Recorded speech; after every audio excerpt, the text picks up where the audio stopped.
ಮಹಾಶಿವರಾತ್ರಿ ದಿನ ಸಾವಿರಾರು ಸಂಖ್ಯೆಯಲ್ಲಿ ಈ ಒಂದು ಗವಿಗಂಗಾಧರ ದೇವಸ್ಥಾನಕ್ಕೆ ಬಂದು ಭಕ್ತರು ಸ್ವಾಮಿನ ಸೇವೆ ಮಾಡಿಕೊಂಡು ದರ್ಶನ ಮಾಡ್ಕೊಂಡು ಹೋಗ್ತಾ ಇದ್ದಾರೆ. ಇದು ವರ್ಷವೂ ತುಂಬ ವಿಜೃಂಭಣೆಯಿಂದ ನಡೀತದೆ. ನಮ್ಮ ಸ್ವಾಮೀಜಿಗಳು ಎಲ್ಲ ಸಹಕರಿಸಿ ಬಂದಂಥ ಭಕ್ತಾದಿಗಳಿಗೆ ಸಹಕರಿಸಿ ಸ್ವಾಮಿ ದರ್ಶನ ಮಾಡ್ಕೊಂಡು ಹೋಗ್ತಾ ಇದ್ದಾರೆ.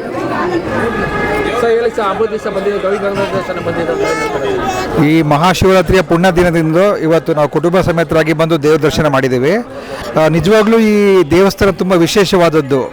ಆ ಕಾಲದಲ್ಲೇ ನಮ್ಮ ಕುಲ ಬಾಂಧವರು ಅಂತ ನಮ್ಮ ಕುಲದ ಹೆಮ್ಮೆ ಶ್ರೀಯುತ ಕೆಂಪೇಗೌಡರು ಈ ದೇವಸ್ಥಾನನ 1533 ಇಸ್ವಿಲಿ ಕಟ್ಟಿಸಿದ್ದಾರೆ.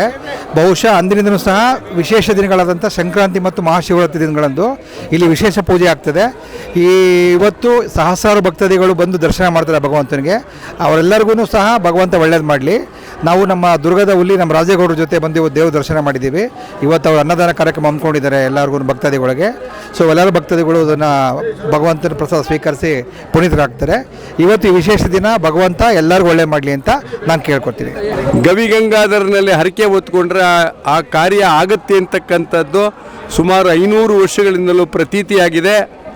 ಹೀಗಾಗಿ ಇವತ್ತು ಇಡೀ ದಕ್ಷಿಣ ಭಾರತದಲ್ಲಿ ಗವಿಗಂಗಾಧರ ದೇವಸ್ಥಾನಕ್ಕೆ ತಮಿಳುನಾಡು, ಆಂಧ್ರ, ಕೇರಳ ಈ ಎಲ್ಲ ರಾಜ್ಯಗಳಿಂದ ಭಕ್ತರು ಬರ್ತಾರೆ. ಸುಮಾರು 54 ಗಂಟೆಗಳ ಕಾಲ ಈ ಗುಹಾಂತ ದೇವಾಲಯದಲ್ಲಿ ವಿಶೇಷ ಪೂಜೆ ನಡೀತದೆ.